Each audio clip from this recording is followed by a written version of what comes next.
Oh yeah. Nice. Yeah. Okay, so we're live now. Today we're going to be talking about the crisis of the action image, and the primary director that we're dealing with, actually. Well, no, we'll talk about other directors as well, but the primary director is Alfred Hitchcock. And Hitchcock is, as you know, quite famous. He's actually, Deleuze points this out, he is commented on more widely than any other director. There's kind of a, I wonder if there's a, who's doing that. Let me see if I can adjust the sound a little bit. Yeah, I think it was you, Lily. You were clicking kind of. So when you want to talk, you're going to have to just unmute yourself. Do you know how to do that? You go up to the top of the screen, and your mic should be up there. And if you just click on that, you'll unmute yourself, and then you can talk. Okay? Yeah, I see. Okay, I can meet myself now. Yeah. Okay, great. Okay, so Hitchcock, as Deleuze points out, has had more articles and books written about him than any other director in the world. There are over 100 volumes, just books alone, of material on Hitchcock. And Hitchcock was a prolific director. He made over 50 movies, feature-length movies. I actually went through the exercise of listing all the ones that I had seen, and I thought I had seen a lot. I've seen 25 of them, which is more than I've seen from any other director, but it's only half of the total number of films that he did. He went through a bunch of phases in his development as a director. He's English, and he started out by making movies in England, and it took him a while to hit his stride. So his early movies are really not very distinguished. But then with the making of 39 Steps, and maybe a little bit earlier than that, but with the making of 39 Steps, he became Hitchcock. He began to develop the classical techniques that he would use throughout his life. He did that until 1940 and then moved to the United States. In other words, he made Hitchcockian films in England until 1940 and then moved to the US. And of course, 1940 was the year that England declared war against Germany. So I don't know whether he left because of the war or whether he simply wanted access to Hollywood studios and to the talent that Hollywood studios offered him, the acting talent. But he later made a film. What was the name of it? Foreign Correspondent. Actually, it wasn't much later. I think it was 1940 as well. He made a film called Foreign Correspondent, which is about the outbreak of war between England and Germany. But I believe he was already in the States when he made that. In any event, he got access to actors like Cary Grant, Jimmy Stewart, Henry Fonda, Grace Kelly, Kim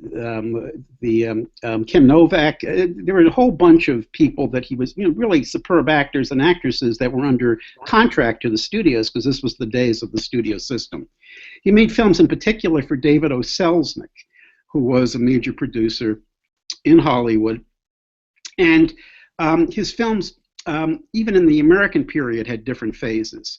So he continued to make sort of the style of movie that he was making late in his time in England, in his first few years in the United States.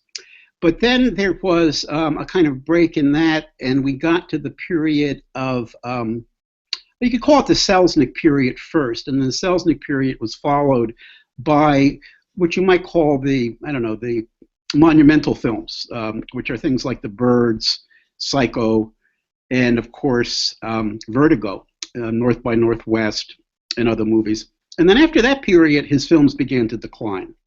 And so we have this kind of but the period of his creativity, though, lasted a hell of a long time. It wasn't just the period of the monumental films. It goes from late England all the way up to about 1965, something like that, 1960, and then they begin to decline. Well, in any event, you know that Hitchcock is known as a master of suspense, and there's no doubt about that. But Deleuze wants to argue that he has a particular role in the history of cinema, and that role is as a transitional figure between the American film of the action image and modern, in other words, post-World War II European film, which he refers to as film of the direct time image, the direct time image. The action image brings the motion image to a close, and the motion image is the theme of Volume 1 of cinema. And the motion image is the indirect time image. The direct time image is the theme of Volume 2, and Hitchcock is the transitional figure. So he's operating within the conventions of American movie making. Well, what does that mean? It means that he's still concerned with action, with affection, with perception. You see all three of the images in his films. But the key thing that Hitchcock does, according to Deleuze, is he introduces relations into the central content of the movie. And so we end up with Hitchcock, we end up in a relation image. And so the question obviously is, what are relations? We talked about this a bit last week. Relations come under the category of what Charles Sanders Peirce called thirdness. Thirdness, remember, firstness refers to the affection of the person. It's a self-referential quality, has no reference to anything outside of itself. The secondness refers to action, because with secondness you need someone who acts and something that resists. And then there's an attempt to overcome the resistance. So there are two poles to action, while there's only one pole to emotion or to affection. You need a third in order to describe, or in order to enter into the realm of relations. Relations are not actions, they're not affections, they're not perceptions. Relations are not things. They have a more abstract quality to them. They're not things, they're thoughts, Deleuze will say. Now, to call them thoughts doesn't necessarily mean that they only exist in the mind of the thinker. And I don't think Deleuze wants to say that, although there are passages where he seems to suggest it. I don't think that's really his point. Relations are objectively real, but they don't become salient until a mind conceives of them. So, for example, I might have given this last time. I think I did. The moon, the earth, the sun are in a relationship with one another. And that relationship persists even in the absence of a mind to consider it. So, I'm thinking of it right now, but I'll die, and the sun, the moon, and the earth will maintain the same relation.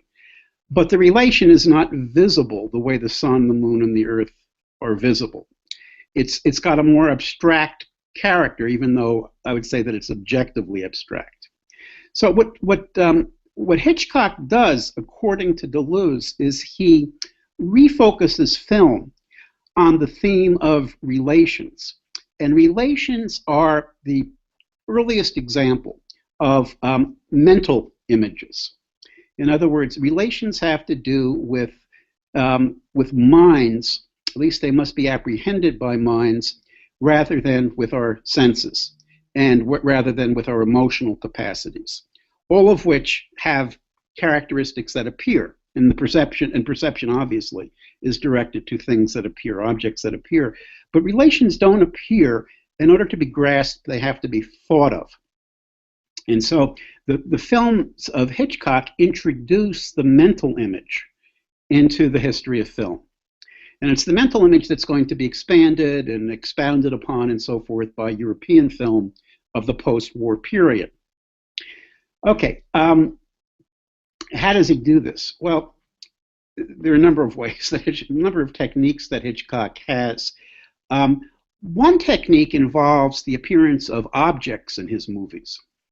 So there are several films in which there is a significant object that connects various elements of the narrative or people who take part in the narrative.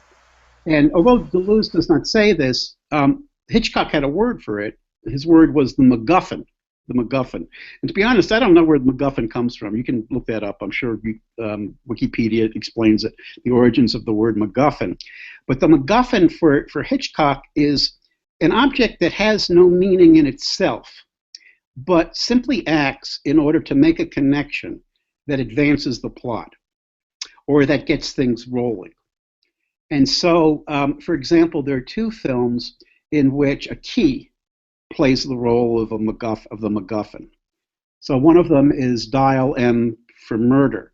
In Dial M for Murder, the, the story is about the attempt of a husband to kill his wife. And his wife, who is played by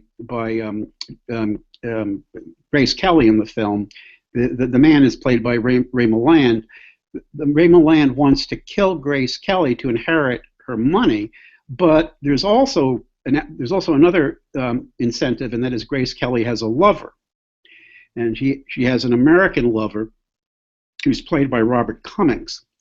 And so when it becomes clear to Ray Milland that she's got a lover, it's then that he catches the scheme to kill his wife for her inheritance. And so he calls upon a former classmate of his at Oxford who has since become a criminal. I love that element. You know, this is somebody from the elite university system who's become a criminal.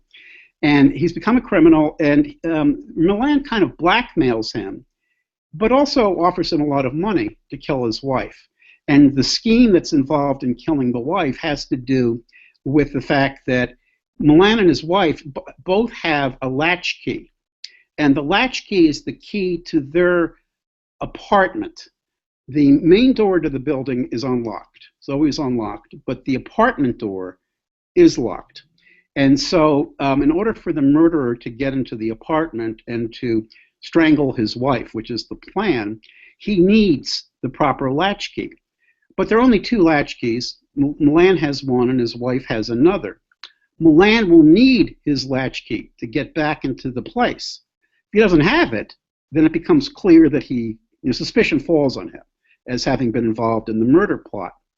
And so he needs his latchkey.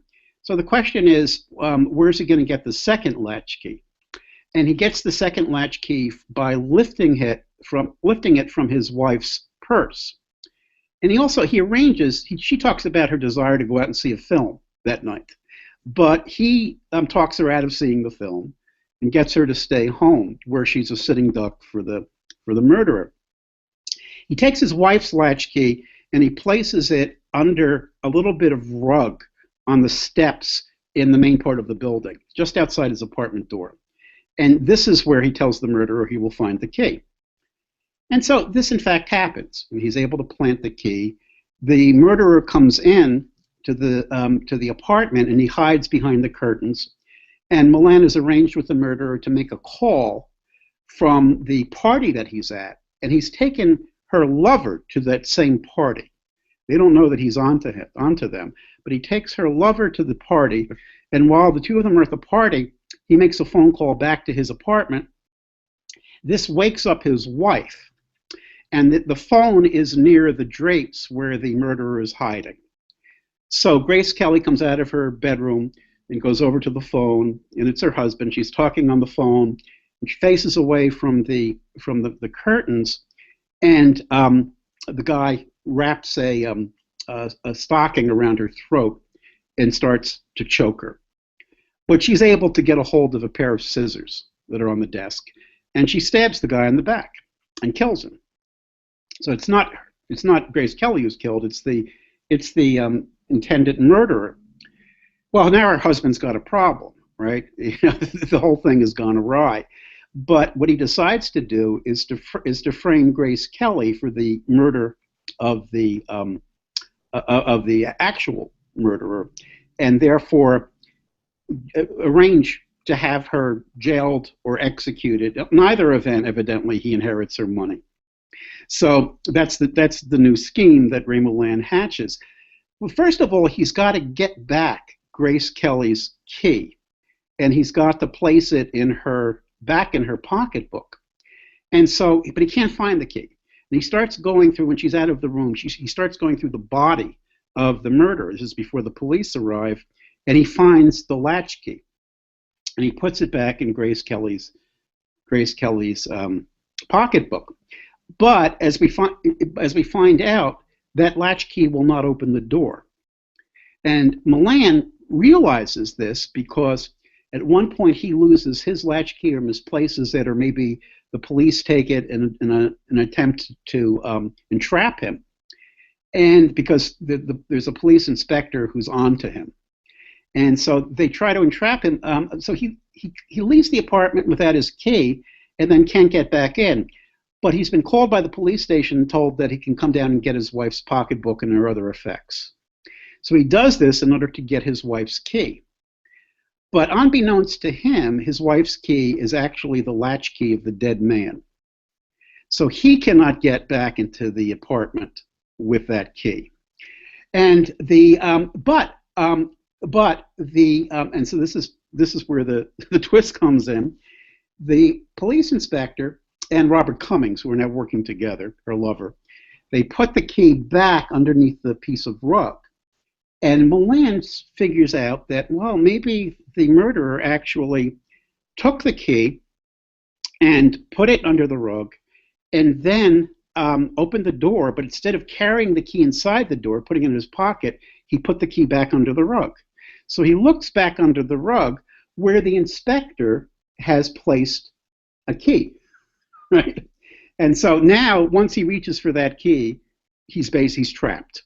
You know, they know that he was the murderer and that Grace Kelly was not. But you see, the key is the McGuffin. The key is the object that actually connects principally three people, but actually four if you include the police inspector. But the most important trio that it connects is, of course, the wife, the husband, and the wife's lover. And the key circulates among them in various ways, and that circulation keeps the plot going. That's a MacGuffin. Well, like I said, Deleuze doesn't use the word MacGuffin, but he does talk about the fact that in Hitchcock films, objects become concrete images for relations. And here what you have is a key, which is a concrete image for the relation between the three people, which is a complex one. It's only Milan, really, who knows what this whole story is. The other two are, you know, in the dark until late in the game and that sort of thing. There's another, I won't go through it, though. There's another, it's a great film, actually. It's called Notorious, in which a key similarly plays a kind of similar role. Notorious is about Ingrid Bergman plays the female lead. I've said I wasn't going to talk about it, but let me just characterize it a little bit. She plays the female lead. She's the daughter of a Nazi who has come to live in the United States. The father brings her, and she is herself anti-Nazi, but her father is convicted of treason. This is right after the Second World War, and he kills himself in his jail cell. And she decides to go. She meets a Robert Cummings. No, it's Cary Grant. She meets Cary Grant, who is an American agent, and the American whatever intelligence agency is working for, it's not clear, decides that they want to bust a ring of Nazis in Brazil. Now, this is absurd because, of course, the American government, and in particular the intelligence agencies, created the rings of Nazis in Brazil. If you look into the history of this, the people who flew the Third Reich, many of them, got a great deal of support from American intelligence agencies. And the reason why was that the U.S. wanted an anti-communist network in place after the war, and the Nazis were great anti-communists. But nonetheless, Hitchcock plays into the conventional ideology, and so they try to break up the ring.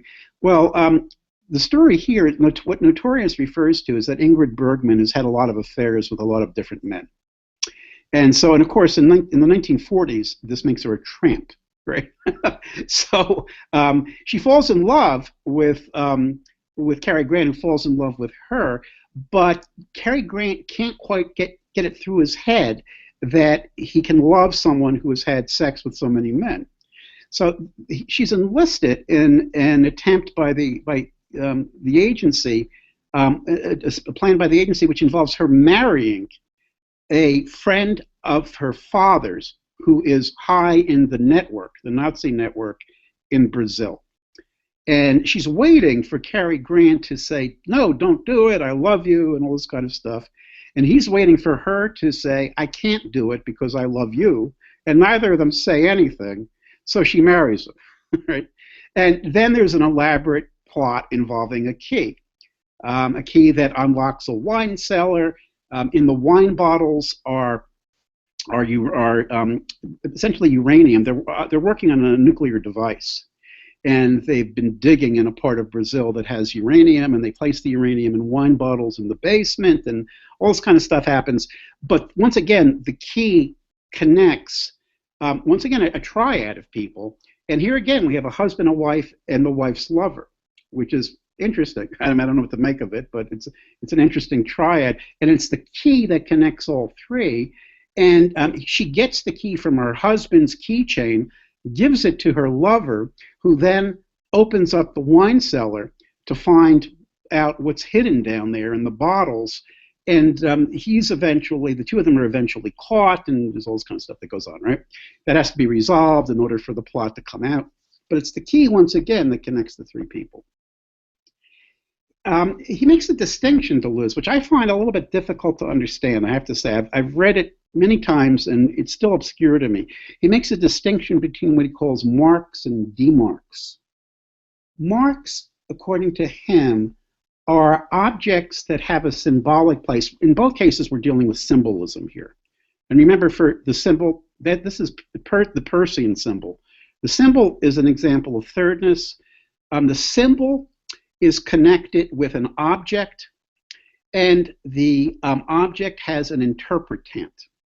The symbol refers to the object, an object outside of itself, but it is up to the viewer in this case to make sense of the connection, to interpret the connection, to interpret what the object means. And the interpretation can be different than the symbol, in which case there's a mistake about what the object means. The symbol is, in a sense, the meaning of the object. So what we're talking about with marks and demarks is symbols, things that refer to other things. And he gives the example here from the film The Birds. I won't go through the plot. I think most people who've seen Hitchcock know what The Birds is about. But there's a scene early on in the film where I think it's Tippi Hedren. I forget who plays the female lead in the movie. But in any event, she's going to Bodega Bay. She's in a boat going to Bodega Bay. And there's a flock of seagulls. Now, as long as these seagulls are in a flock in the air, then the particular seagull that we're talking about here is a mark. And it's a mark because it has its place in a chain. It refers to other members of the chain. And so the mark seems to be equivalent to a symbol. And then what happens is one of the seagulls swoops down and pecks the head of the actress, and the head starts to bleed. And this is when we first get our first hint of what's going to go on in the film. But here, that bird has left the flock, and it becomes an object, a symbol on its own. And this is what he calls a demark. It's a little bit difficult to understand because it doesn't seem like the isolated gull is a symbol. The gull is no longer referring to other gulls in the flock. So what is it referring to? Well, I guess you could say it's a symbol of the aggression of the birds that is going to be unleashed gradually throughout the film until it reaches this great paroxysm. So maybe it does have a symbolic character. My problem is that I have difficulty employing this very widely in Hitchcock's films. And one of the problems with Deleuze's descriptions of Hitchcock, the other great contemporary philosopher, or Deleuze is no longer contemporary, he's dead, but a great contemporary philosopher who writes a great deal about Hitchcock is Slavoj Žižek. And Žižek, I think, falls prey to the same problem that Deleuze falls prey to. Žižek wants to give a Lacanian psychoanalytic reading of Hitchcock's films. Well, that works for some films. It doesn't work for all of them. And when he tries to apply the framework to films that it doesn't work for, his interpretations become absurd. And I think to a certain extent, Deleuze faces that problem too in his interpretation. See, I mean, Hitchcock made 50 movies over a lifespan that had several breaks in it. And it's unlikely that we're going to be able to develop a theoretical framework that encompasses all of his work. Deleuze wants to make the point that directors think, and I think that's true. But directors don't think systematically from film to film. You might want to say that each film or each stage in the life of a director, in the creative life of a director, has a kind of systematic unity. But like other artists, if they're going to progress at all, they make breaks with their earlier work. And the breaks mean that you've got to employ new interpretative frameworks in order to understand the films that are made in a new period. And I think for Hitchcock, that's absolutely the case. On the other hand, Deleuze's approach to Hitchcock, it makes a great deal more sense to me than Zizek's approach. Zizek, now Hitchcock said himself that he was interested in psychology. There's no doubt about that. Spellbound, for example, is about a psychoanalytic relationship between Ingrid Bergman and who is it? Gary Cooper, I think, plays the patient. And Bergman is the psychoanalyst. And so Hitchcock was interested in these themes, but Hitchcock was no analyst, and he was certainly no Lacanian analyst. These are categories that Zizek is bringing from an already existing theoretical framework and imposing on the whole of Hitchcock's work. The virtue of Deleuze's approach to Hitchcock is that he's treating Hitchcock historically as a link between two epochs in the history of film. And so in other words, when you have that kind of a reference, you're not really analyzing individual movies so much as you're analyzing the main drift of a director's work and its relation to directors who have come before him and who come after him. And so I think this is a much more justifiable approach than Zizek's approach, even apart from problems with it. Well, in any event, let's talk a little bit about the movie that we watched. And that movie is Vertigo. Now, Vertigo is what I called one of the monumental films of Hitchcock's penultimate period. It's in some ways his greatest movie, I think. It's certainly one of my favorite movies. It's been consistently named as one of the top 10 films, before whatever that's worth, by film critics. One of the top 10 American-made films. Hitchcock, by the way, became an American citizen not too long after his immigration to the United States. Vertigo, we've presumably watched it. Does somebody else want to characterize the film or describe the film? Somebody want to do that, or do you want me to take on that role?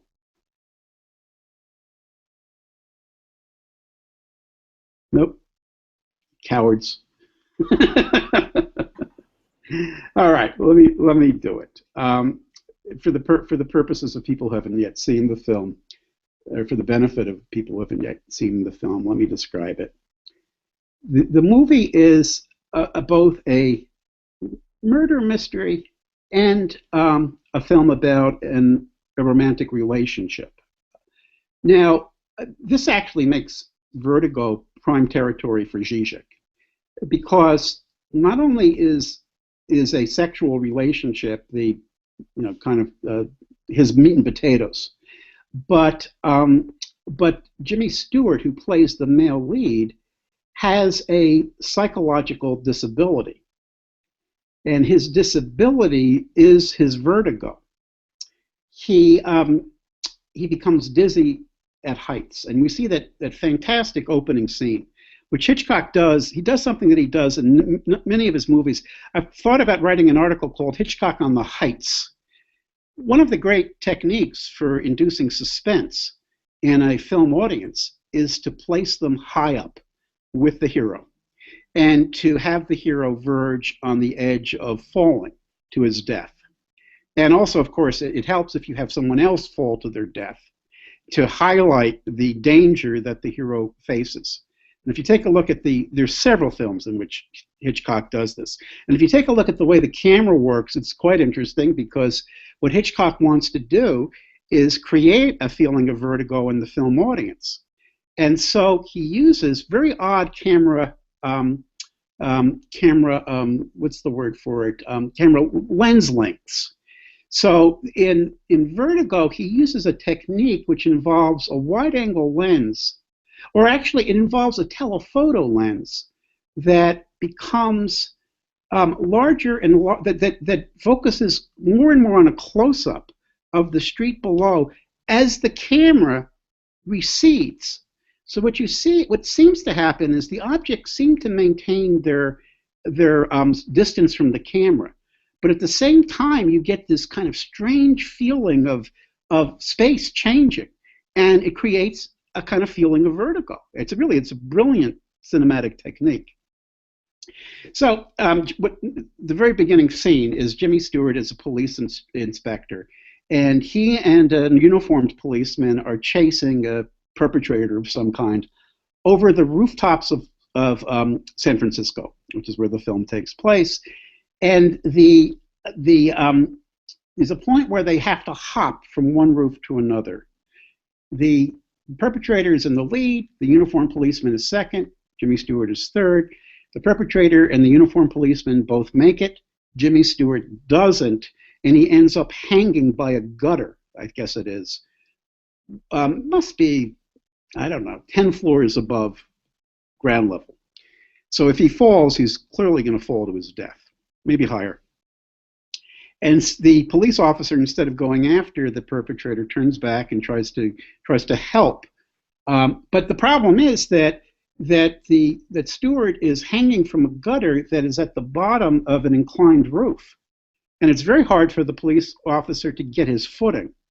And so he tries to get his footing. He reaches his hand to Stewart to hopefully lift him up, and he loses his balance and falls to his death.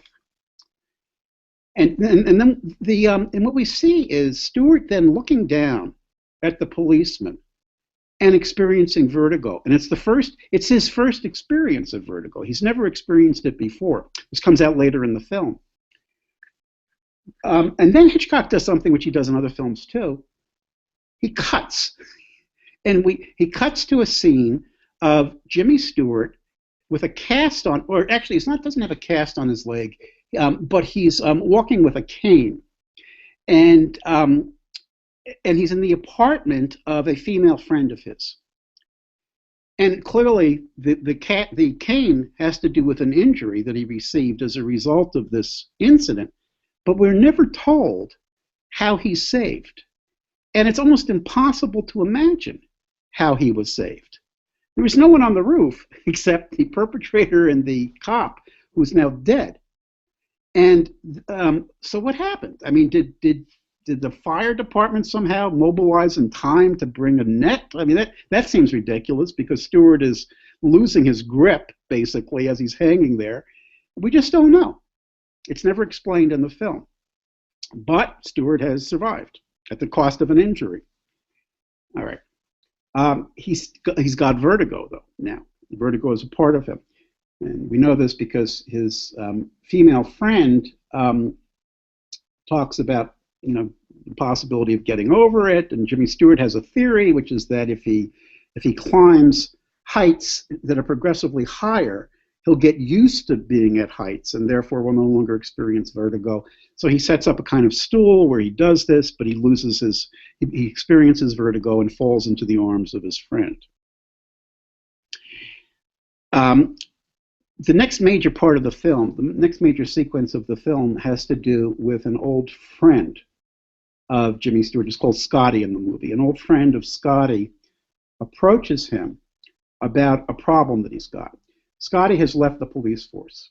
He feels that he's no good if he can't stand heights. He doesn't want an office job. He could have one. He's already an inspector, but he wants to be in the field. So he leaves the San Francisco police force, and he's got money. He's independently wealthy. That's not explained either, but he does have money. He calls himself a person of means.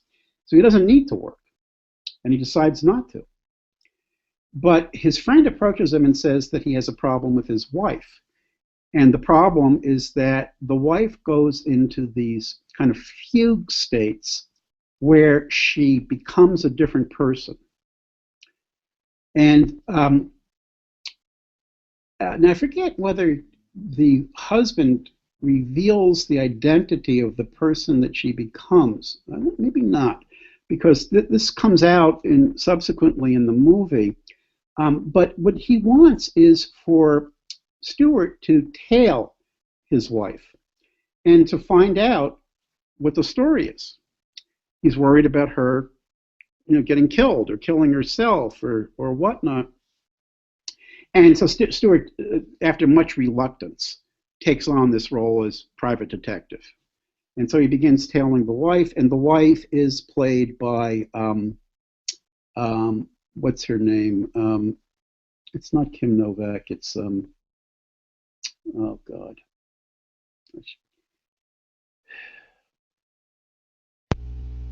Does anybody remember?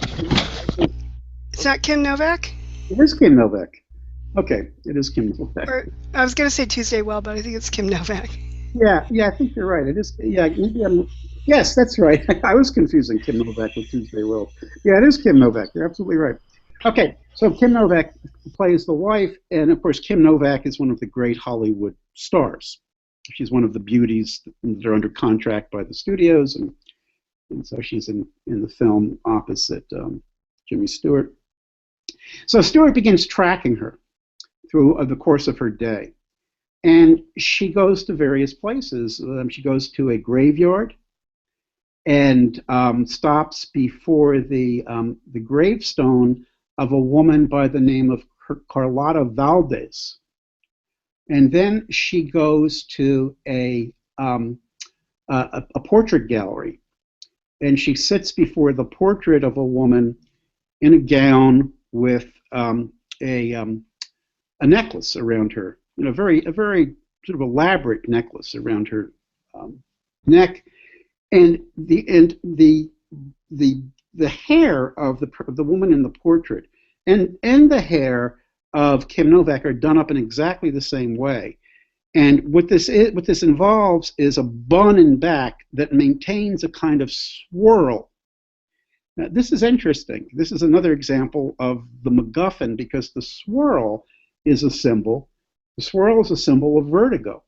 And we see actually in the beginning of the film, the kind of surrealist stuff that's done before the action starts involves a whirlpool, kind of animated whirlpool that sucks us in. And so what we see is that same whirlpool, that same vertical, whatever that's a word, whirlpool in the hairstyle of both the person in the portrait and Kim Novak. And then finally, Kim Novak winds up by going to a chapel in a Hispanic mission that has obviously goes back, a long time. Actually, it turns out that in real life, the chapel was one of the few areas from that period in California history that was preserved in its complete form. And so, which is why Hitchcock chose to shoot there. But in any event, follows her home. Now he's beginning to put two and two together. And so what's the story here? Well, he gets information about who Carlotta Valdez was from the person, one of the curators of the portrait gallery. And Carlotta Valdez was a woman who fell in love with a, this comes out also, I think this actually comes out when his female friend takes him to the owner of a bookstore who was very familiar with California history. And the bookstore owner tells him that Carlotta Valdez had married a wealthy man in San Francisco. No, I'm sorry.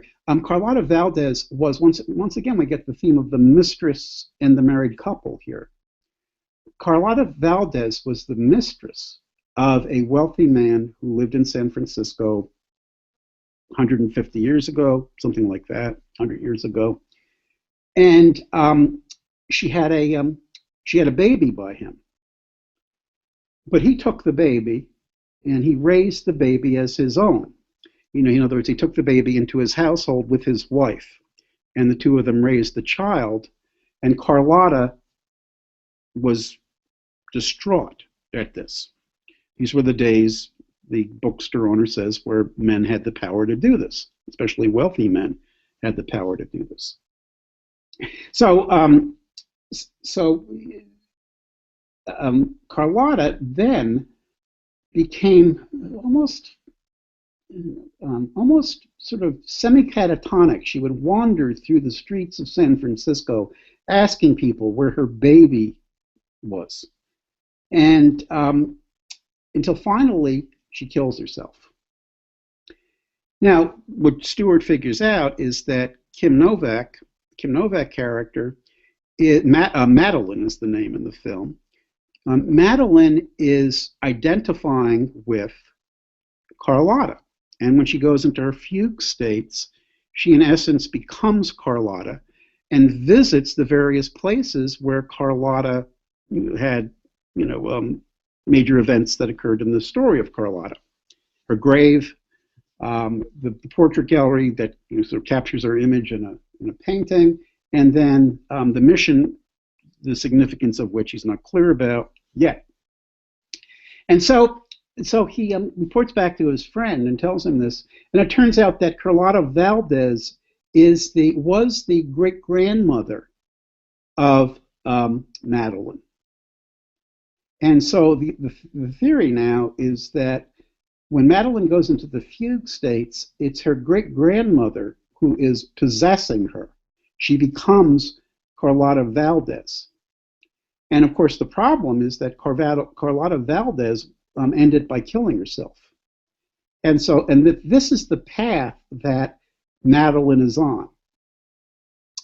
She tries to kill herself initially by throwing herself into the San Francisco Bay. But this happens right outside the house of Jimmy Stewart. And so Stewart finds this. He finds her floating and having jumped into San Francisco Bay. He saves her.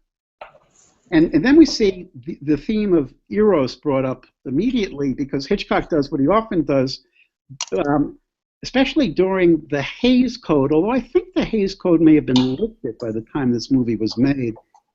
He makes a suggestion of, I'm going to meet you again, Lily. He makes a suggestion of sexuality. In other words, he shows us that what's happened is that Stewart has taken her back into his apartment. He's undressed her and put her in his bed. And we know that he's undressed her because we see she's obviously naked in the bed. When we see her, she's covered with a sheet, but we can see that her shoulders are completely naked, and she's obviously naked. And then we see that in his kitchen is hanging her dress. Her dripping dress. He hung it up to dry. And she finally wakes up, and it's clear that this registers on her, but it's never spoken about in the film. And I've got to say that this kind of a treatment of sexuality in Hitchcock's films, I find very much superior to the treatments that he gave later on. For example, in Frenzy, there is the most graphic and disturbing rape scene that I think that you can find in the film. And it doesn't have any of the subtlety, for example, even of the shower, the murder in the shower. It's a rape and a murder, but it doesn't even have the subtlety of the famous shower scene from Psycho, in which we never see the knife entering into the woman's body. The scene is handled as a montage that depicts the murder, but never does it graphically. And so here we have a depiction of Stewart's sexual interest in her, but it's done just through this unspoken hint, right? Stewart falls in love with her, obviously. Scotty falls in love with Madeline. And now she continues to go into these fugue states. He professes his love for her. It becomes clear that she's falling in love with him, and blah, blah, blah. So the film goes on. We wind up back at the Mission Chapel, the Mission Church, which has a bell tower. The bell tower, turns out, was constructed independently in the studio. The original chapter's bell tower was missing. So Hitchcock had a special tower constructed, and the scenes in the tower are shot there.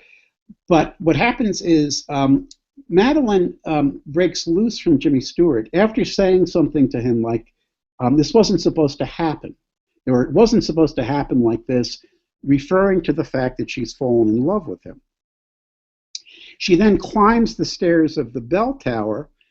Stewart follows her, but he can't go beyond a certain point because of his vertigo. And once again, we get that great shot that appeared in the initial part of the film when he's almost falling, when he's hanging from the gutter. We get the same shot, the same gradually increasing close-up as the camera recedes. So we get a feeling of vertigo. Stewart looks out a window of the tower and he sees Madeline's body plummeting to the earth.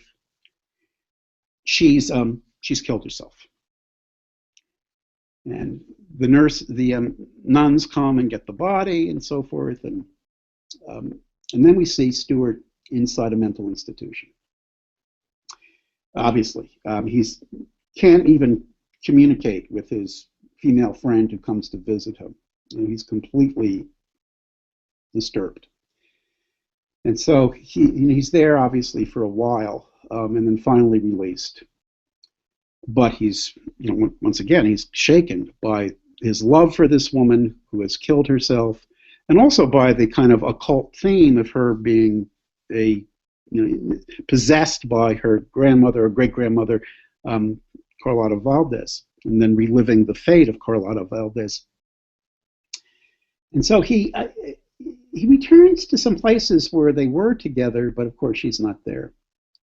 And then after giving up the search, he sees a woman in the street who looks very much like Madeline. And of course the woman is played once again by Kim Novak. But the woman, Madeline, was an extremely classy woman. She obviously was an upper class woman. She was someone of polished manners.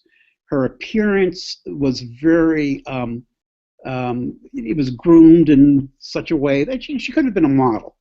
She could have been it's hard to just, I don't know what I'm getting at here, except that she has a kind of classical beauty, right?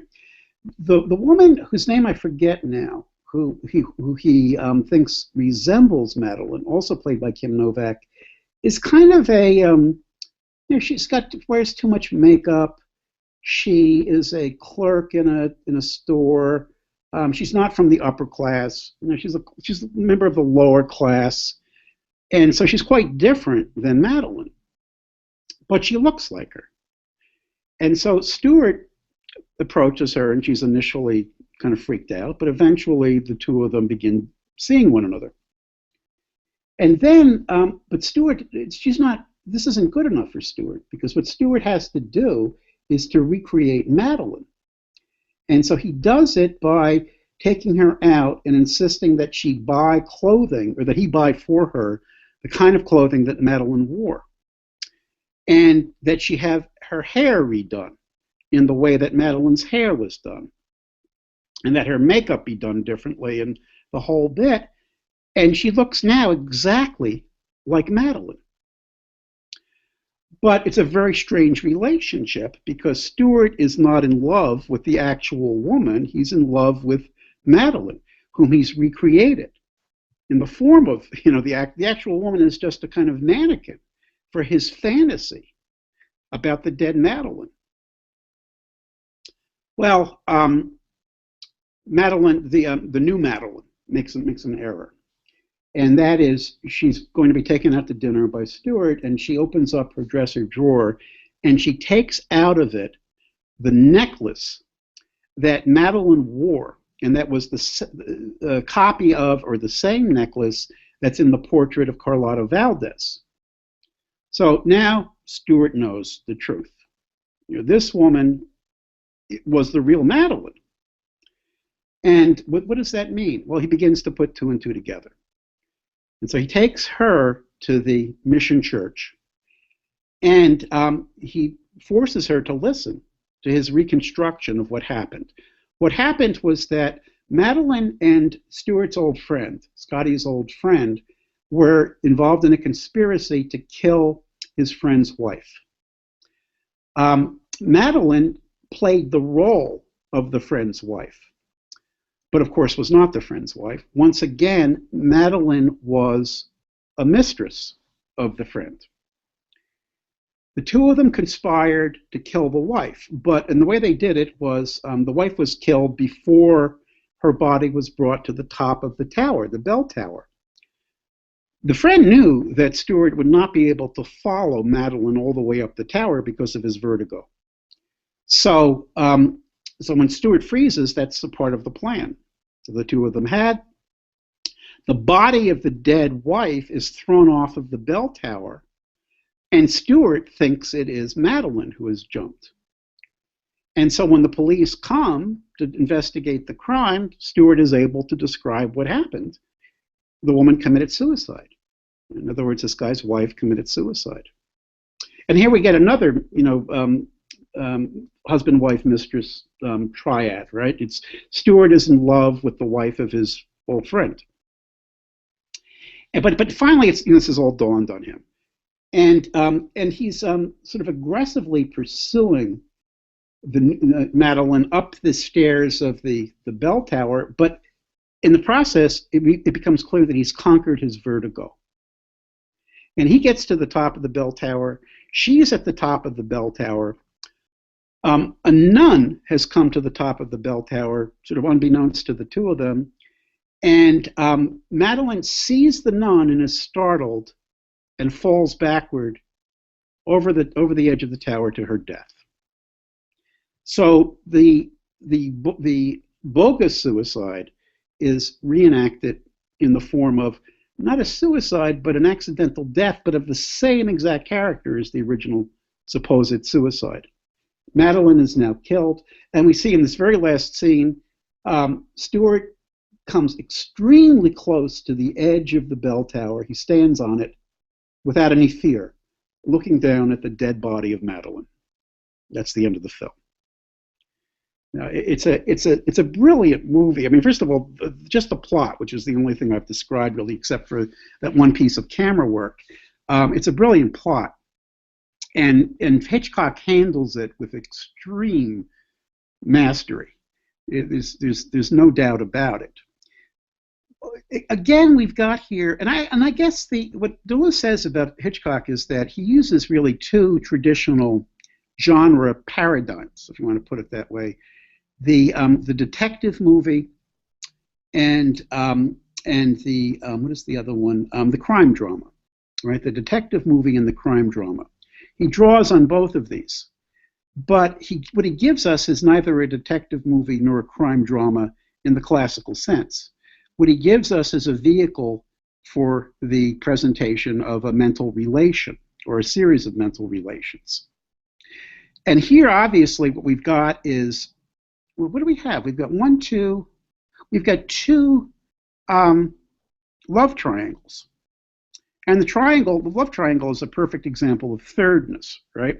There are three.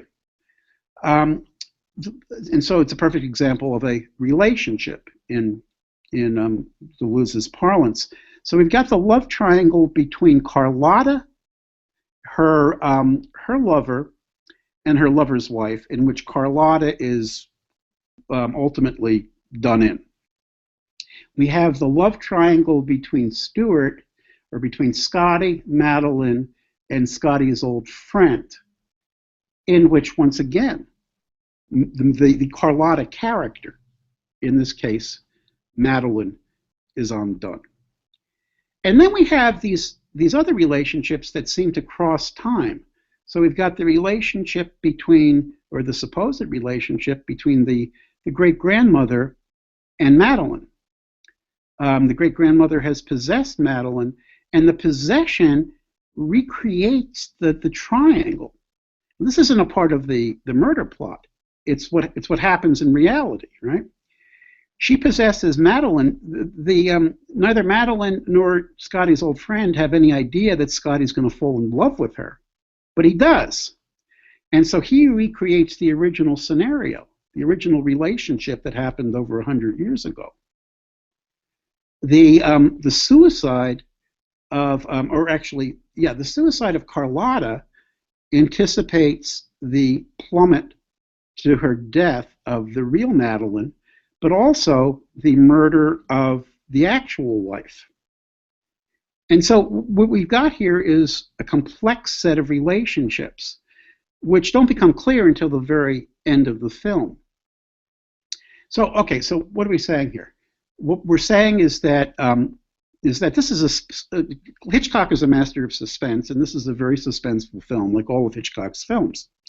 And in a sense, it's a crime drama, and it's a detective story too. You know, he's a detective, but what we're in suspense about is the disposition of a set of relationships.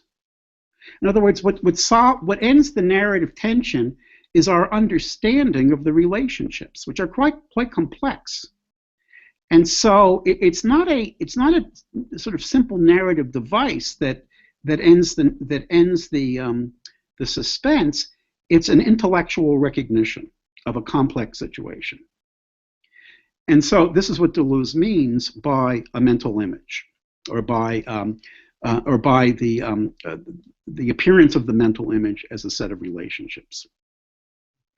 Now, okay, so what happens here? Well, what happens is that, historically, Hitchcock now shifts from the action image to the mental image. But he does it within the terms of the action film. He never leaves the detective scenario, the crime story scenario, or whatever, right? He relies upon the conventions of Hollywood filmmaking. There's clearly a narrative and a narrative resolution. We know who the characters are. The space is described, even given his formal innovations, it's described in a very intelligible, legible way, as Hollywood space is always described. We understand at the end what the temporal relations are. None of this is in question. But what we get is the mental image emerging. But it's emerging sort of within a cocoon that it can't exist in for very long. It's got to transform itself. And what it transforms itself into is post-war European film. It transforms itself into a film at which the mental image is at the center, but no longer with the conventions of Hollywood filmmaking. The mental image moves to the center of a new mode of movie making and a new description of time, which no longer depends upon action. I mean, Hitchcock's films are, in a sense, action films. There's action, right? This is what makes them suspenseful. But in post-war European film, action is no longer the point. When it occurs, it's peripheral to the point of the film. What's at the center of post-war European film is the mental relationships. It's what Deleuze calls thought. It's no longer we're making a transition from action to thought. And in the Hitchcock movie, thought begins to liberate itself from action, but doesn't do it completely. Deleuze says, however, that some of the innovations that Hitchcock introduced are going to be used by the European filmmakers. And in fact, what you see here is Hitchcock did not want to do in the action image. You know, he wanted to remain a Hollywood filmmaker. But his own innovations pushed the envelope so far that in order for film to continue to develop, it could no longer stay where Hitchcock wanted to be. And so this is why Hitchcock is a transitional figure between American film and then European film. Let me just say, though, before I stop talking and open this up, is that that there are American filmmakers after Hitchcock, obviously. And some of those filmmakers are simply action filmmakers, and the biggest box office successes are still classical action films, action image films. But there's another group of filmmakers who take up where Hitchcock left off. And there are two of them in particular that Deleuze mentions, Robert Altman and Sidney Lumet. Altman is the director of Nashville, probably his most famous film. Lumet is the director of Network of Bye Bye Braverman, which is one of my favorite comedies. It's very hard to find.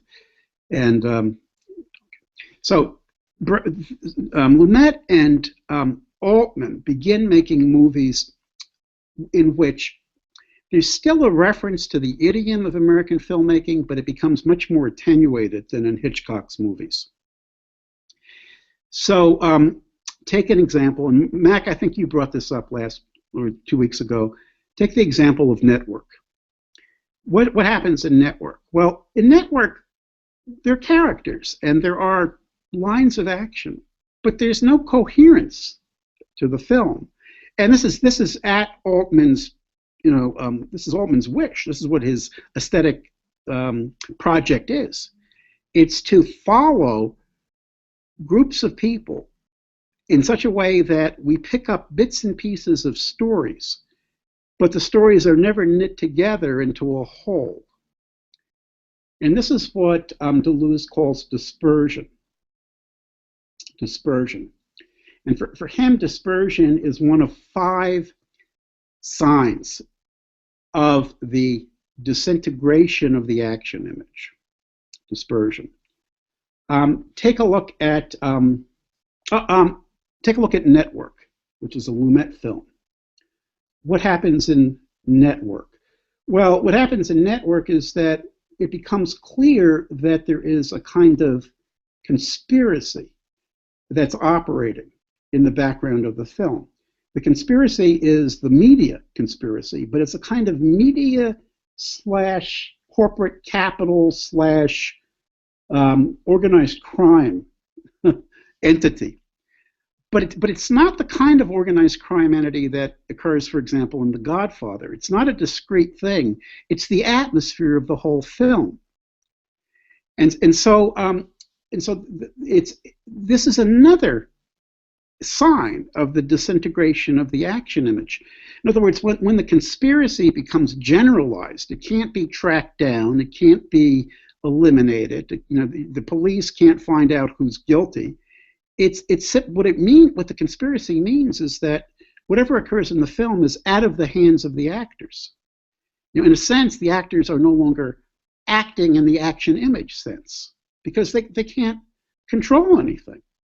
I'm thinking of another movie that's sort of like that called Mickey 1. I forget who directed Mickey 1. Warren Beatty plays the lead, but Beatty is in the grip of an organized crime syndicate, which at the end of the film almost becomes something like God. Beatty addresses the syndicate as though the syndicate were God. And so you get this, once again, this idea of I don't want to use the word diffuse again because diffuse means something else here. You get this idea of an all-encompassing conspiracy that nobody can possibly free themselves of.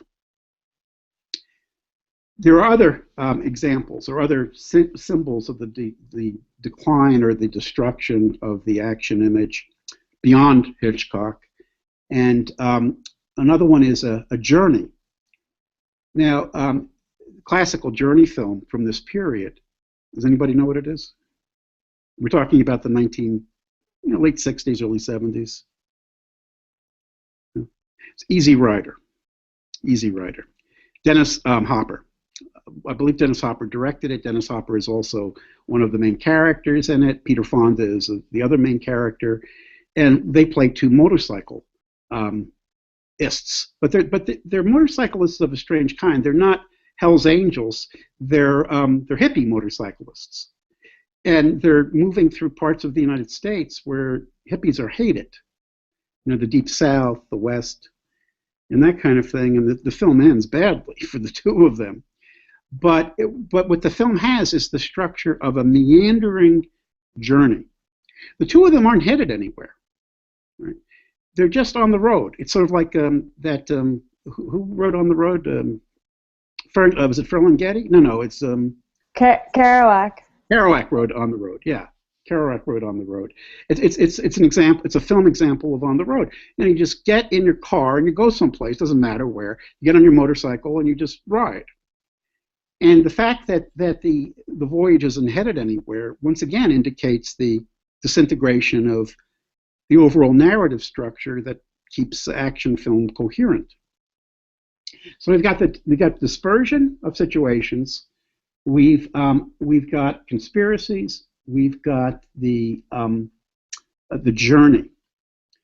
I'm trying to think. There are two other characteristics, two other symbols that indicate the disintegration of the action image. And what in the world are they? Oh yeah, one is gets to the very heart of the action image, and that's the slackening. Deleuze calls it. It's the slackening of sensory motor links. What does it mean to slacken sensory motor links? He doesn't really give us a good example of that. I think really it's present in the films that we've already talked about. A slackening of a sensory motor link means that the image of the world that the characters are getting is not well connected with their actions. In other words, they're unable to respond to what's happening in such a way as to act effectively or to act at all. And so in Easy Rider, you've got Hopper and Fonda riding. They're not even vaguely aware of the fate that awaits them. It just sort of happens out of nowhere. And and the fact that it happens out of nowhere is no mystery, because there's nothing connecting their activity anyway on the backs of the motorcycles. So I didn't want to give it away, but I will give it away. The two of them are killed by a sort of good old boy, right? Or a couple of good old boys who come after them with shotguns. And so, but the whole thing is, it's nothing that they could have even possibly dealt with because they had no knowledge of it. The sensory input is not connected with the action. There's a slackening of that connection. And there's a fifth, which I cannot remember. I'm going to just go to the text. I like to do this through memory because as I get older, I figure it'll help me avoid Alzheimer's. Let me see here what he says about the fifth one. Okay, here we go. Dispersive situation, the consciousness of cliches. Consciousness of cliches. He makes the point. Now, what does he mean by cliche? I don't think this is a particularly good translation. At least I don't think it really gets at what Deleuze is talking about here. I think what he really is referring to is the ubiquity of images in the post-war period. The fact that our lives become image-saturated through advertisement, through media. This is what Baudrillard called the world of the simulacrum, right?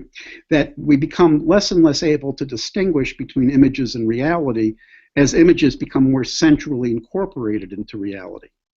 Think about how much time kids spend on their iPhones now, or they're in front of their computer screens. Where does image end and where does reality begin? And so what we get here, when you get that confusion between image and reality, you're also destroying the bearings of classical action. And so in Nashville, for example, he points out that the advertisements, the promotions of the country music scene are central to what's going on in Nashville, in the film Nashville. And so the images of the performers are as significant as the actual people who are performing. They're more significant, and the people, in a sense, become their images, and so on. And so that's the fifth, okay? So those five characteristics are explored and well explored by American filmmakers. But according to Deleuze, once again, American filmmakers have the problem that Hitchcock faced of still being rooted to the action image, of still having their one foot in that world.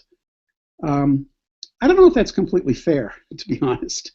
Deleuze wants to say that there's a break between American film, even in its disintegrating form, and European film. That European film is able to start anew because it's not tied to the action image scenario the way American film was tied. But when I think about a filmmaker like, we talked about this last time, like David Lynch and Mulholland Drive, or any of the other films that Lynch has made. I'm not sure that that's the case. You know, and, I mean, in a way, there are elements of American filmmaking, but the Action-Imge is so disintegrated that they're doing something completely different. Like when I described Mulholland Drive, there are two narratives, and the two narratives are completely incompatible with one another. There's no way to reconcile them. And in one narrative, there's a love relationship between two women. In another narrative, there's a love triangle in which one of the women, who becomes a different person, the actress becomes a different person, is in a triangle with another woman and the man that she's going to marry, and there's no way to connect those two, even though we see the same people in the two narratives. They have different names, they play different roles, and there's no way to, no way to connect it. And that beautiful scene with Rebecca Del Rio, where she sings in a avant-garde performance, and her body drops to the stage, and her voice continues. At the very beginning, which the announcer says, "This is only a recording. No hay banda. There is no band. This is only a recording." But by the time Rebecca Del Rio drops to the stage, we've forgotten that, and it becomes jarring. In other words, it's only a record. It's only a movie. It's not reality. It's totally made up, and it's made up in such a way that we're not even obeying the conventions of narrative structure anymore. Now, I would say that with somebody like Lynch, you have the kind of filmmaker that Godard was, or that that the neorealists were, and certainly the neorealists. The distinction between American and European film is probably too rigid in Deleuze's description. But the next place he's going to go, and this is where we're going to go next week, is, well, first of all, he goes to Italian neorealism, which for him is the first post-Action-Imge film movement. In other words, it's the movement in which the indirect time image is gone, and the direct time image comes front and center, and in which thought takes the place of action. It's got a very interesting description of that. And then that's followed by the French New Wave. And I believe that, what are we seeing next week? Let me take a quick look here.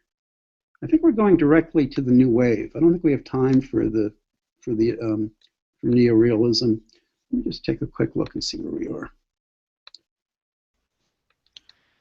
We do Antonioni. Yeah, we are doing Antonioni. All right. Antonioni is not exactly neorealist. It's certainly not in L'Avventura, which is what we're going to see. But he comes out of neorealism. Antonioni actually began as an assistant to Pasolini on Pasolini's first film, Accattone. And Accattone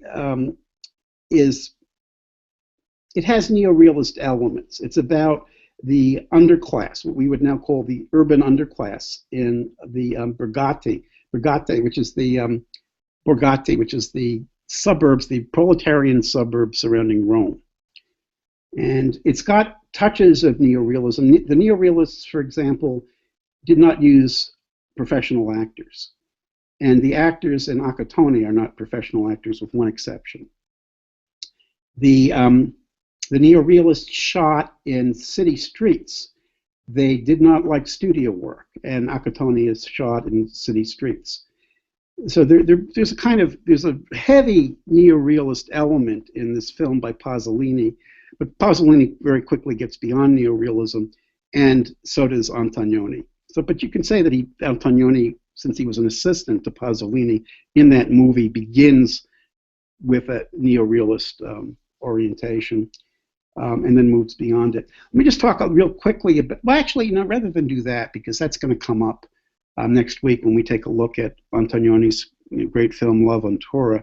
Let me shut up and ask people what they thought of the film. I assume that everybody has seen. Am I wrong? Has everybody seen Vertigo? Yeah. Vertigo is it's a famous movie, and it's a justly famous movie. It bears watching again and again. There's a great deal in it, and Hitchcock's genius really does come out beautifully in that movie. There, did you notice things that I didn't notice in it? What would you like to say about it? Come on, my wife is always telling me about things she notices in movies that I don't notice.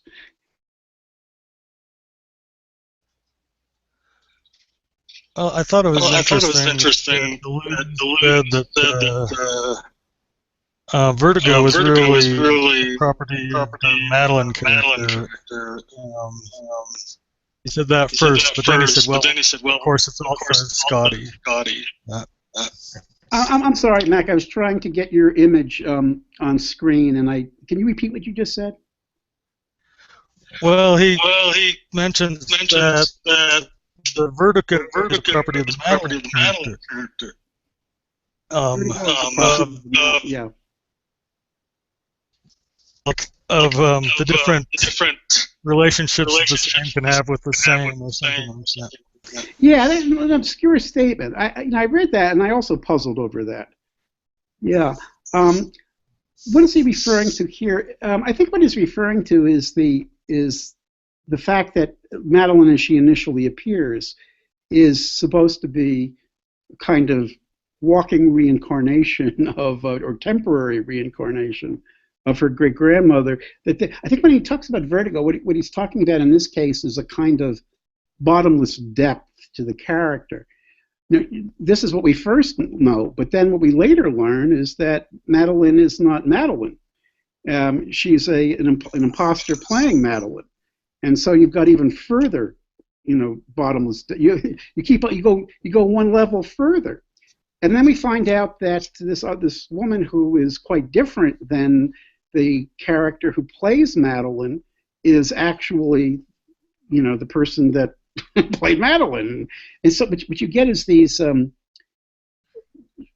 guess what he's referring to is something like I was talking about, with a very complex set of relationships that are embodied in the Madeline character. Is that your take on it, or did you have a different interpretation?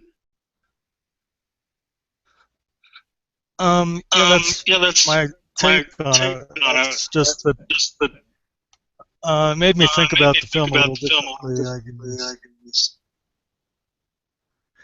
How so? Because well, I just thought of the Vertigo as part of Jimmy Stewart character, and something that he has to deal with and has a really hard time dealing with. Yeah, and here what you get is kind of vertigo of the person. But is this? Can we blow this up into a philosophical generality? Can we say that people are? I'm getting vertigo.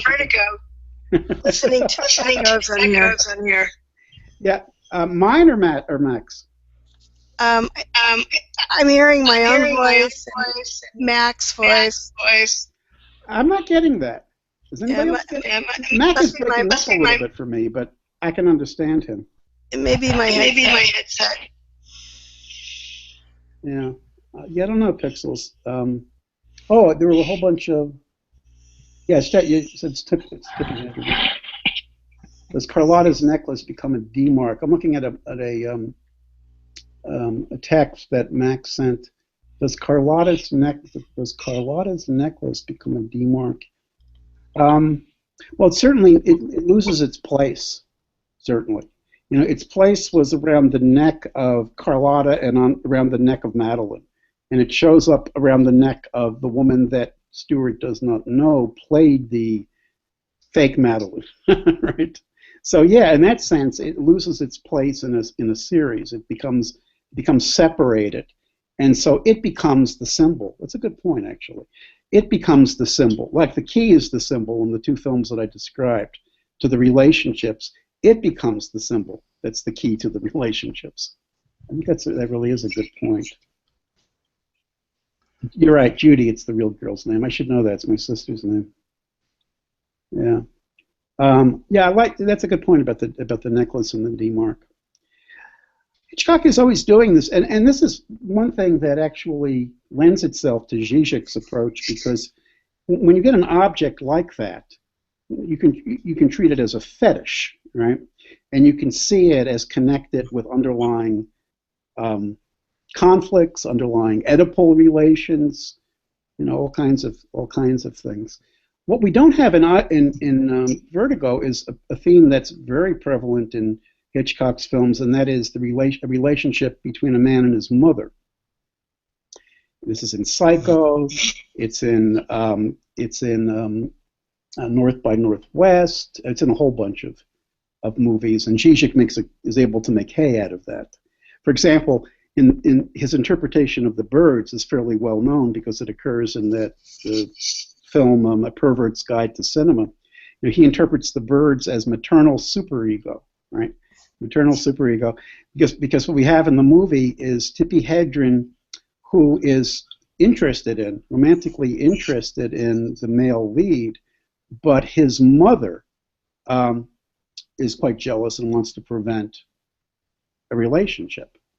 And so the birds, according to Zizek, are it's kind of the murderous energy of the maternal superego become physically palpable. That's a plausible interpretation of the film. And there's no, like I said before, there's no doubt that Hitchcock is interested in psychology. There's definitely an interior element in his movies. I was just. Oh, sorry. Go ahead. No, please go ahead. No, it's a little off topic, but I'm reading about Tippi Hedren. Huh? In a film she did called Roar. Are you familiar with this? Anybody?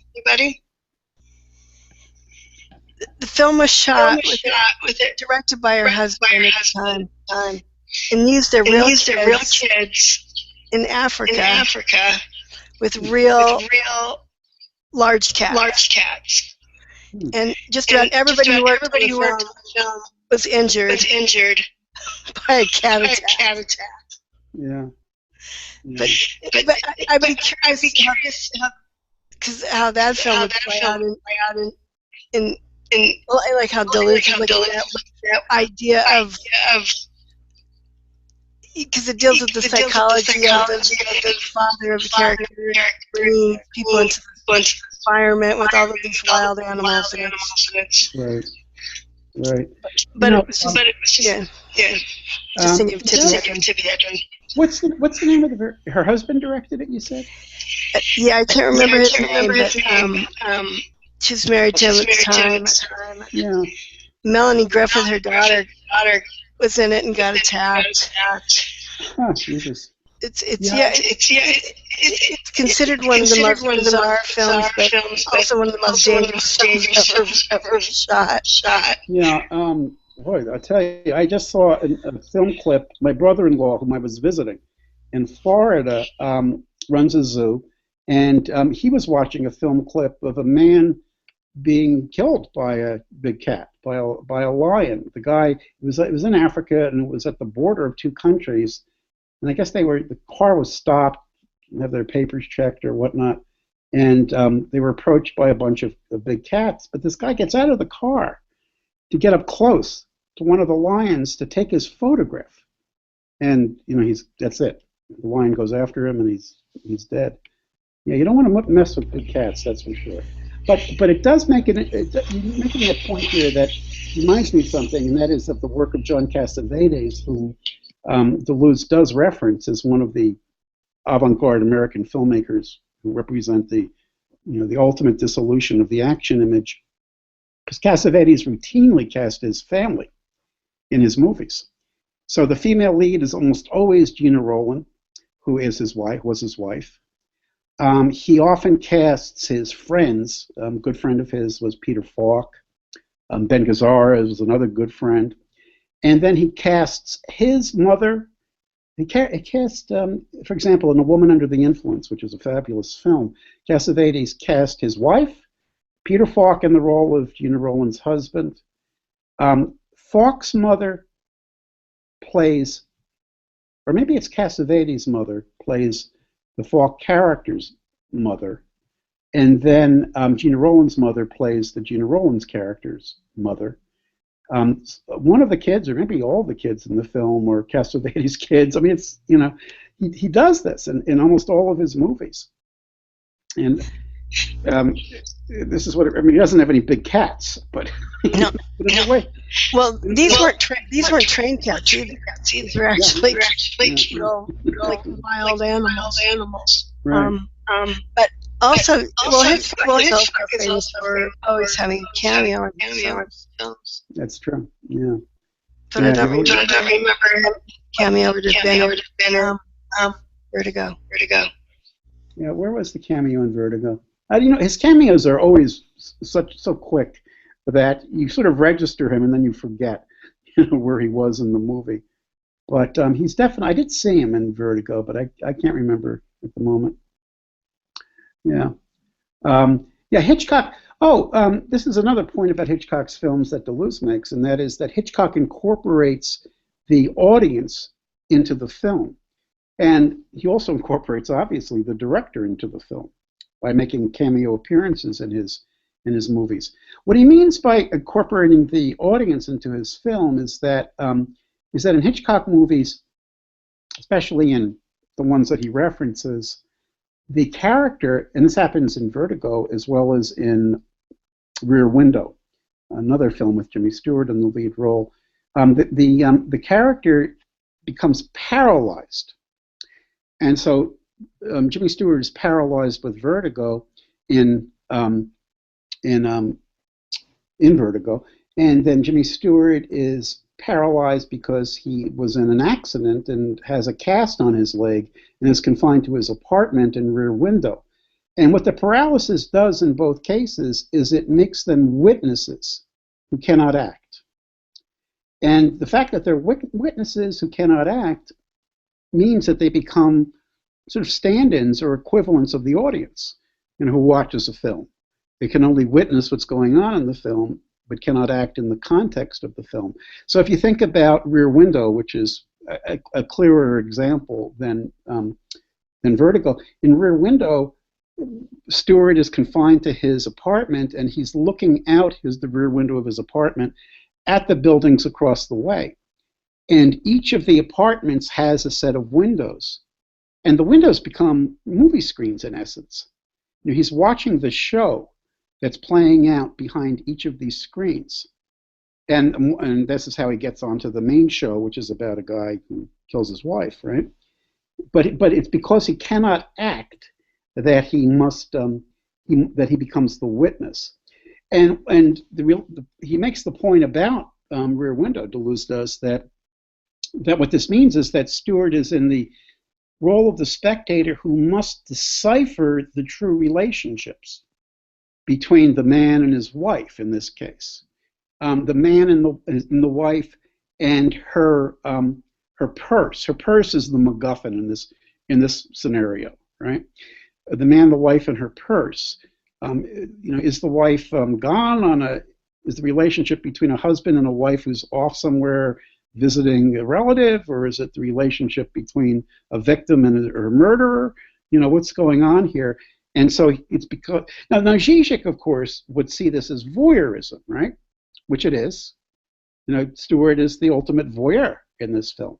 But for Deleuze, the significance is not psychodynamic. It has to do with the fact that as relationships and as thoughts move to the center of film, action disappears. And what we get is spectatorship. So the incorporation of the audience into the film in this fashion, through these characters who are paralyzed, who can only witness but can't act, is you know, as a part of this move to a new kind of filmmaking. And we'll see that in the second volume, he refers to opt signs. He begins to coin his own terms on the basis of Peirce's analysis of symbols. He talks about opt signs and what is it, sonosigns, I think. An opt sign is a pure visual image, and a sonosign is a pure sound image.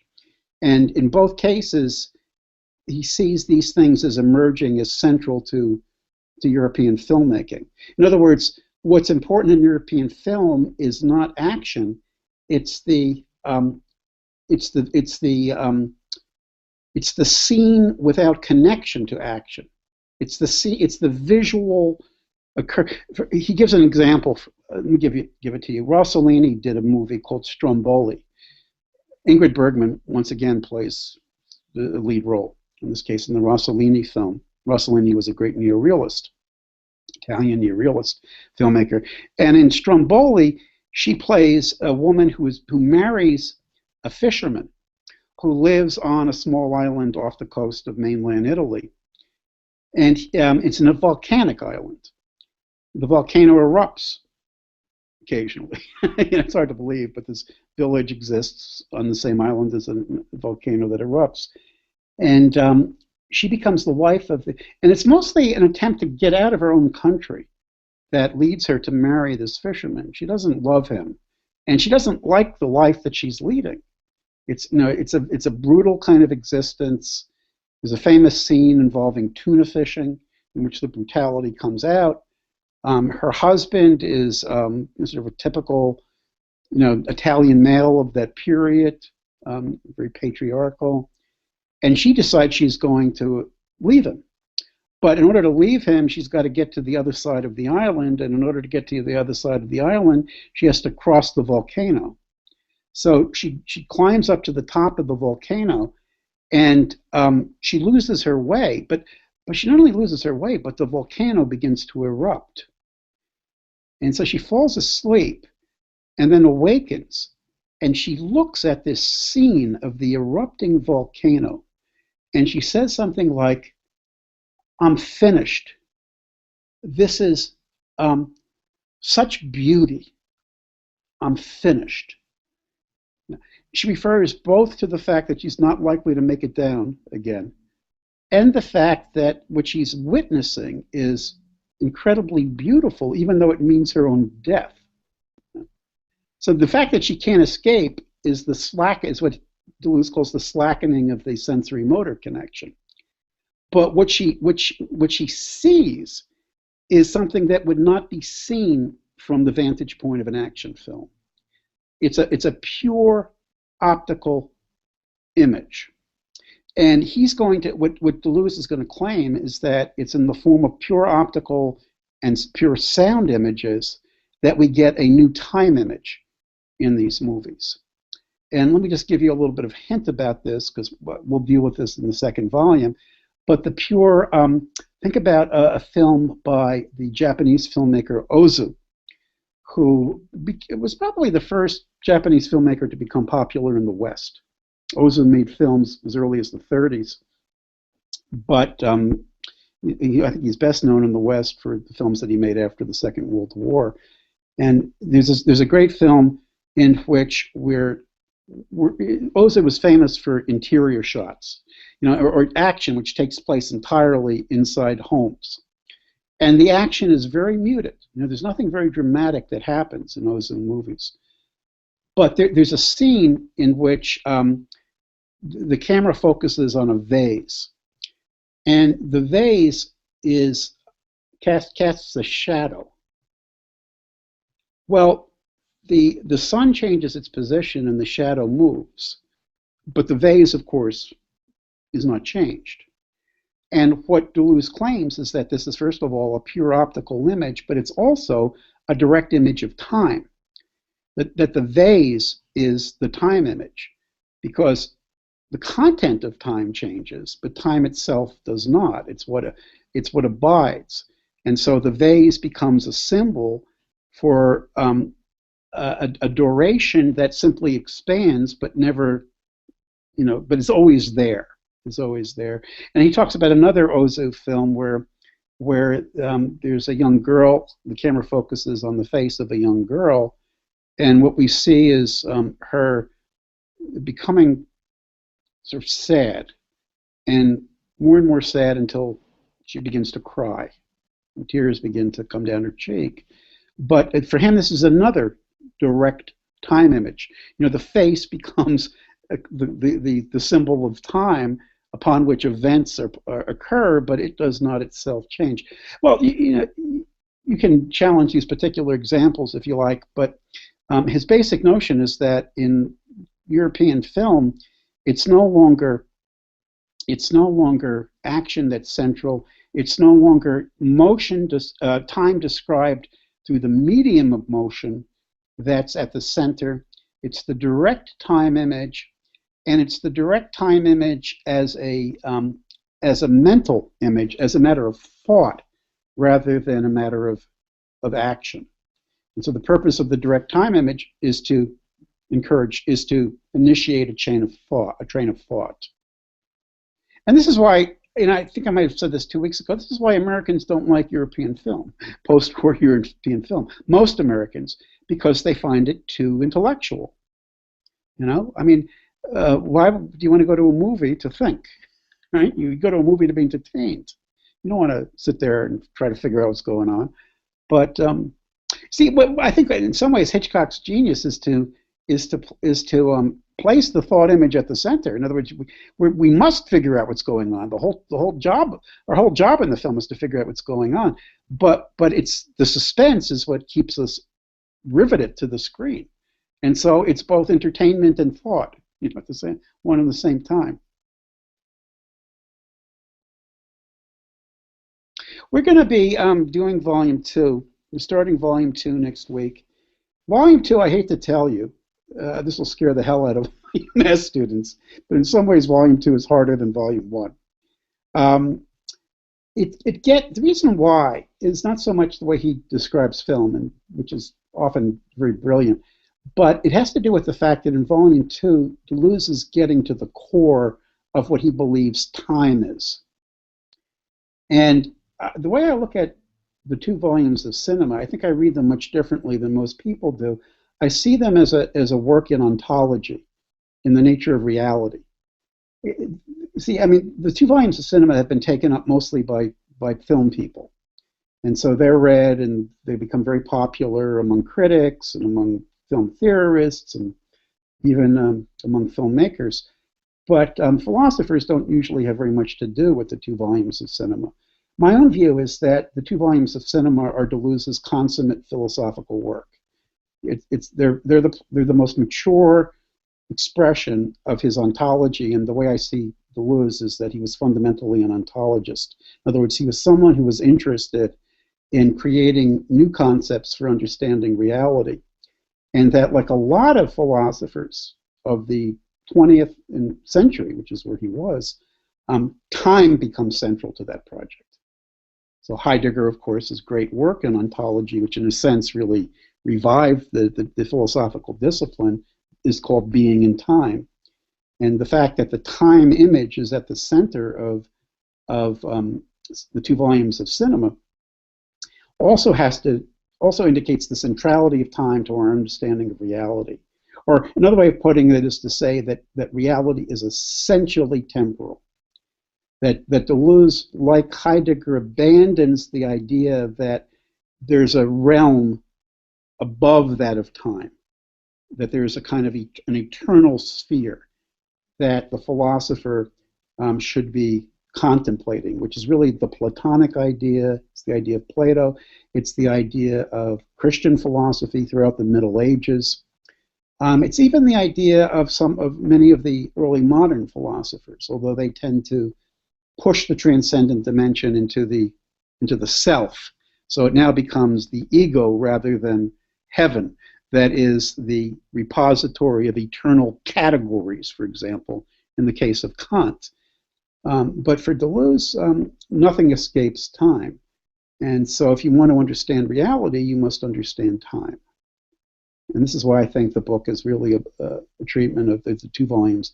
Is really a treatment of the nature of reality. But that comes out, I think, more clearly in the 2nd volume than in the 1st.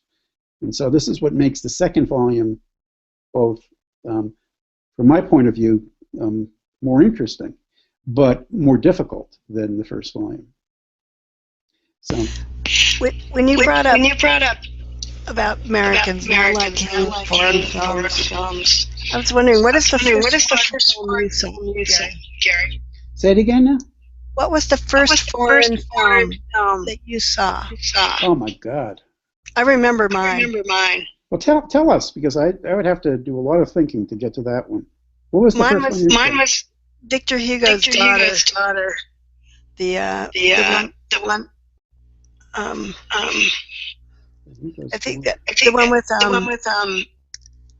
Isabella Gianni.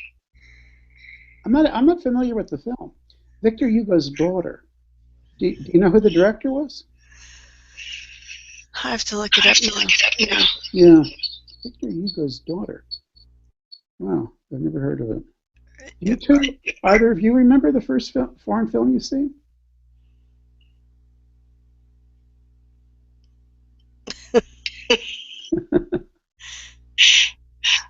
I mean, I remember the first one. I got drugged into my parents. Love them on tap. But we didn't. You got drugged before you watched the film? Is that what you said? Huh? I said you got drugged before you watched. No, we got. Her parents took us to the theater, but we were. I think we were like 14 and not interested. See? But later on a date when I went to see the Isabella Gianni film, it was about 18. And that got me hooked. Your memory of your film history is better than mine. I can't remember the first foreign film that I saw. I mean, my interest in movies really began with my mom. My mother loved 40s films, the films that she saw when she was young, and she knew actually really 30s and 40s movies, probably films up until the mid 50s, American films, inside and out. But she would never watch a foreign movie because, first of all, for her the problem was she didn't like reading subtitles. And of course, if you watch a foreign movie and it's dubbed, it's a horrible experience because a large part of acting consists in voice intonation, and you lose that completely in a dubbed film. So she would never watch foreign films. So I could not have gotten my first foreign film through her. But I don't remember. When I was 18, I went away to a college with great film societies. And so there were a lot of opportunities to see foreign movies then. But I don't remember the first one I saw. Yeah.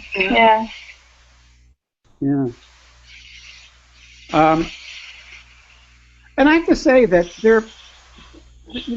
my wife loves films that are, I tease her, for her, the ultimate foreign film, the ultimate film to watch is a movie about, paraplegic lepers in Zanzibar who, sort of the archetypal foreign film in which there's a new situation being revealed, a thought being put on screen.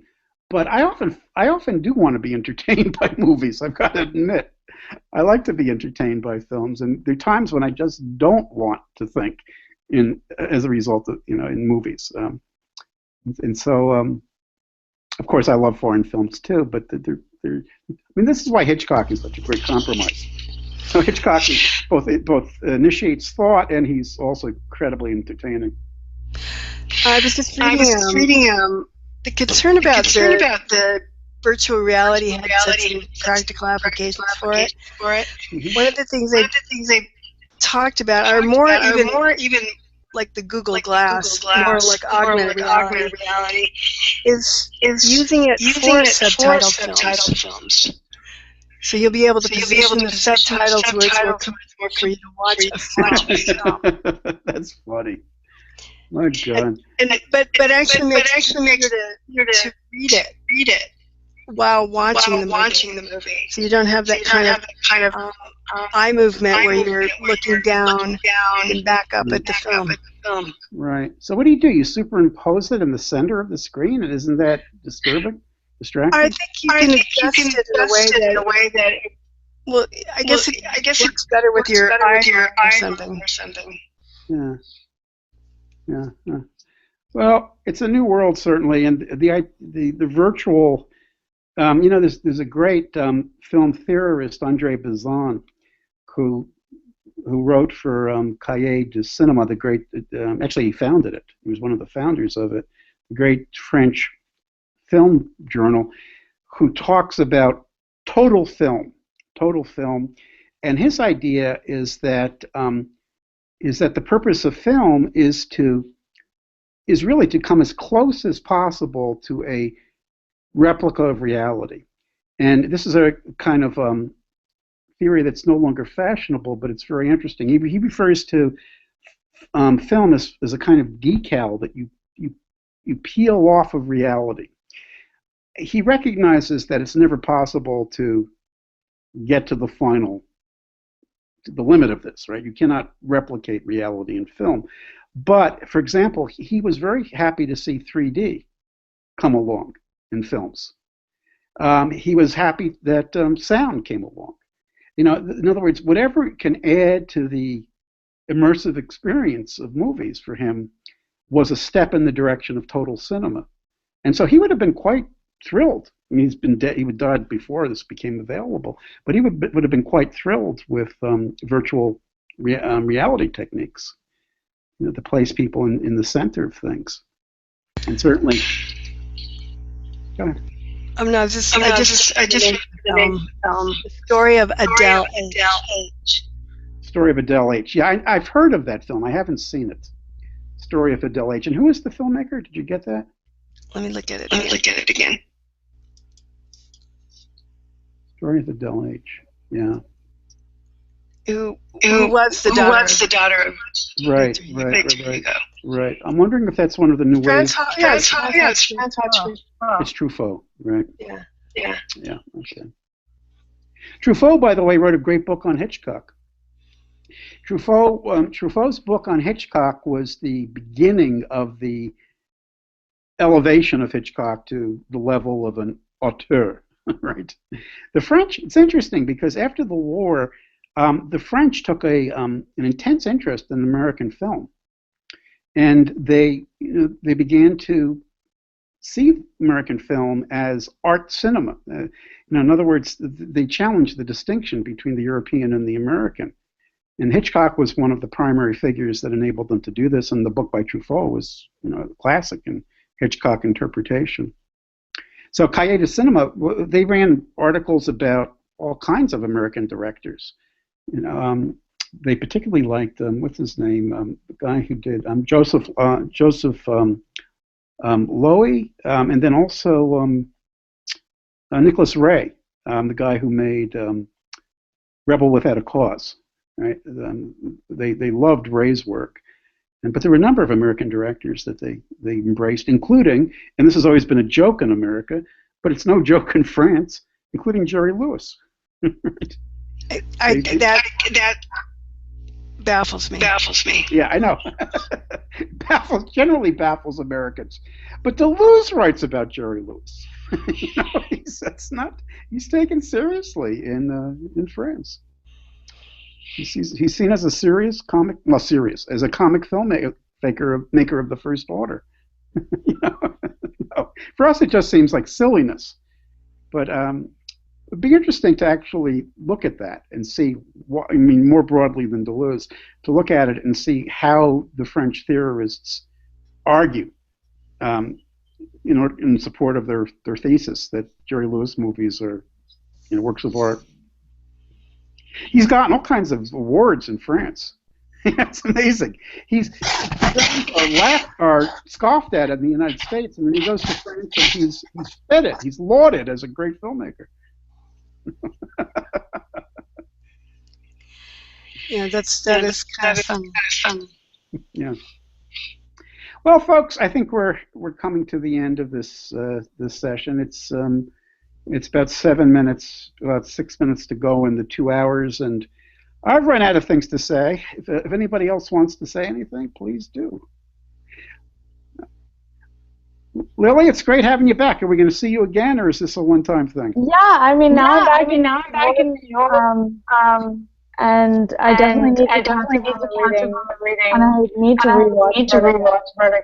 But it's great to think about it that way. I never consider those things, and the fact that it's like the swirl in the hair and the idea of the McGuffin is really, really cool. Yeah. Look for that another Hitchcock.